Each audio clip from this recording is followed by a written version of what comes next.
Marriage bureau నుంచి సంప్రదిస్తున్నామండి. ఎప్పటిలాగే మన దగ్గర ఇంకొక లివింగ్ రిలేషన్షిప్ ప్రొఫైల్ వచ్చిందండి. వివరాల్లోకి వెళ్తే పేరు సౌజన్య అండి.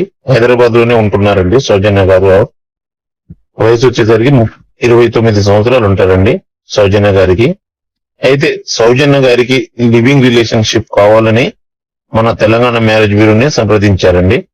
తనతో లివింగ్ రిలేషన్షిప్ చేసిన వాళ్ళకి సౌజన్య గారైతే 15 లక్షలు అడ్వాన్స్ ఇస్తామని చెప్తున్నారండి. అలాగే మంత్లీ కావాల్సిన వాళ్ళకి 2.5 లక్షలు ఇస్తానని చెప్తున్నారండి. సౌజన్య గారు ఇన్ని రోజులు ఇన్ని సంవత్సరాలు నాతో లివింగ్ రిలేషన్షిప్ ఉండాలని చెప్పేసి మనకు రిస్ట్రిక్షన్స్ అనేది ఏం చెప్తలేరండి. కాబట్టి మీలో ఎవరికైనా సౌజన్య గారి ప్రొఫైల్ నచ్చితే స్క్రీన్ పైన కనిపిస్తున్న నెంబర్ కి కాల్ చేసి డీటెయిల్స్ అన్ని కనుక్కొని కన్ఫర్మ్ చేసుకోండి. అలాగే మన ఈ వీడియోని లైక్ చేసి షేర్ చేయండి. కూడా సబ్స్క్రైబ్ చేసుకోండి. మీ ఫ్రెండ్స్, ఫ్యామిలీ, రిలేటివ్స్ కి కూడా ఈ వీడియోని షేర్ చేయండి.